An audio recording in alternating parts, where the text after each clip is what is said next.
And I'm speaking in support of these amendments as well. And I want to start on the point in terms of delivery of homes on public lands and who does it, and whether or not it's private builders involved or not. And I think there's a key distinction here that needs to be made, that Deputy O'Brien has made before me. There's a huge difference in terms of delivering homes between contracting tradesmen and private builders, and by having a private developer leading that project. And there's a difference in cost to that. If you have a private developer involved, they have higher financing costs than are available to the state, or indeed through not-for-profit bodies borrowing through state or European funding mechanisms.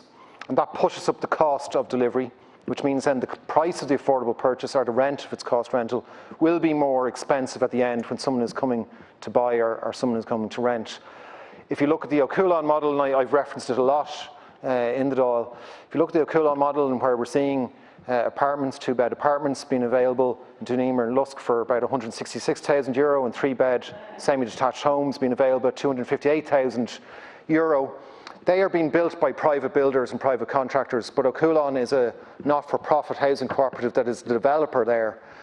And because they do have a margin that they take in terms of reinvesting into future schemes, but they aren't taking the kind of profit margins from it that a private developer would. And that makes a huge difference in terms of the overall delivery cost, because their aim is to deliver homes at the most affordable amount that they can achieve. That's what they're trying to do, rather than which a private developer is obviously trying to maximise their returns and their profits, which of course is their right and is their business. And private developers play a huge role in housing delivery, and Ireland will continue to play a huge role.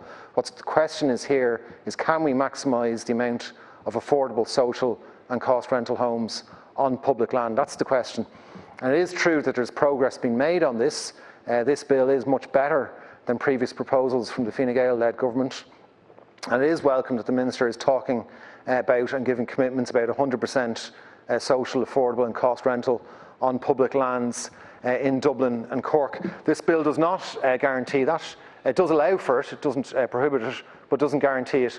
Certainly under this bill, if the Minister changed his mind, or if there was a different Minister in office, or if different circumstances were cited, or there wasn't agreement on financing reached at a government level, then we could have this bill allows for 40% of homes on public lands to be sold at full market costs. And why would we do that in the middle of why would we do that at any time, but why would we do that in the middle of a housing crisis, in the middle of an affordability crisis? Why would we allow for that? Why are we presented with a bill at this stage that allows for that, notwithstanding the improvements that have been made? But I have to say, I don't think that makes any sense at all, that the bill allows for that.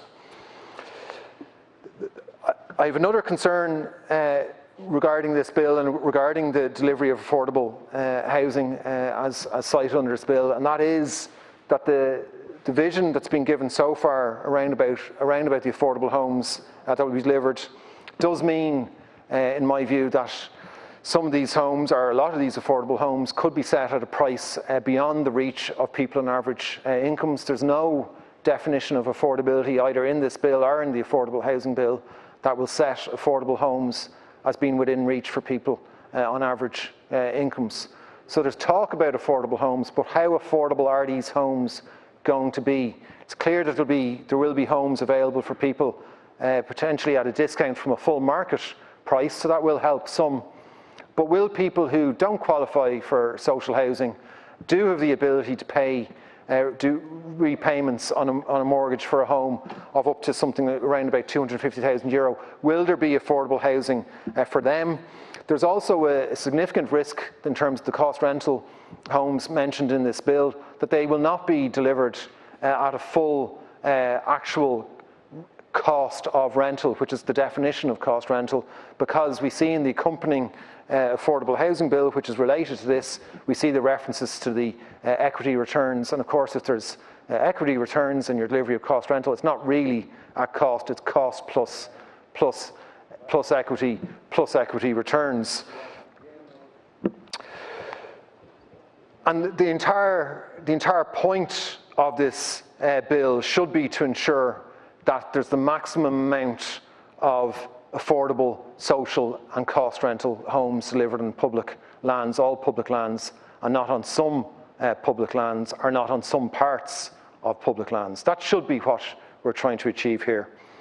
The other thing that's missing here is that the ability to build up a pipeline of land that could be used to deliver affordable and social homes is missing from this, because there isn't the strong CPO powers that there should be in this bill. It's a major weakness of it.